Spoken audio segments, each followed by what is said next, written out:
رسوله الكريم أما بعد فأعوذ بالله من الشيطان الرجيم بسم الله الرحمن الرحيم ولا تهنوا ولا تحزنوا وأنتم الأعلون إن كنتم مؤمنين সংগ্রামী সাথী ও বন্ধুরা, হিজবুত তাওহীদ এটি একটি দল, কুফরি মতবাদে বিশ্বাসী।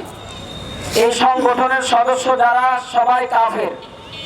এই মতবাদকে যারা সমর্থন করবে তারাও কাফের।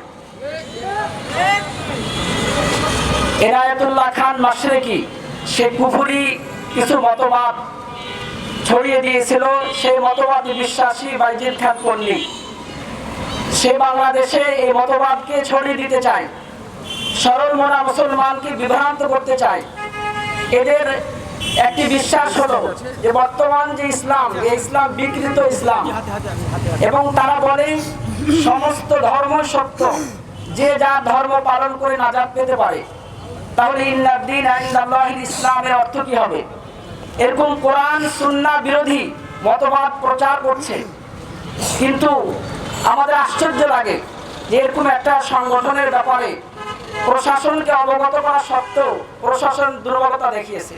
যদিও শেষ মুহূর্তে এটা বানচাল হয়েছে, কিন্তু তারপরেও আমাদেরকে আসতে বাধ্য করেছে। এটা আমাদের ঈমানি গায়রত, ঈমানে আত্মমর্যাদা আমাদের, যে কেউ ঈমান ইসলাম দিন নিয়ে ছিনিমিনি খেলতে পারবে না। সুতরাং আমাদের বার্তা স্পষ্ট, বাংলাদেশের জমিনে কেউ ইসলামের নাম নিয়ে, দ্বীনের নাম নিয়ে এ ধরনের বিভ্রান্তিকর কর্মকাণ্ড চালাতে পারবে না। যদি তাদেরকে চালাতে হয় তারা এরকম অমুসলিম নামে চালাতে পারে। সুতরাং আমরা প্রশাসনকে বলবো যে কোনোভাবেই যেন এরকম সংগঠনের ক্ষেত্রে দুর্বলতার পরিচয় দেওয়া না হয়। যদি হয় তাহলে মুসলমানরা তাদের ঈমানি চেতনায়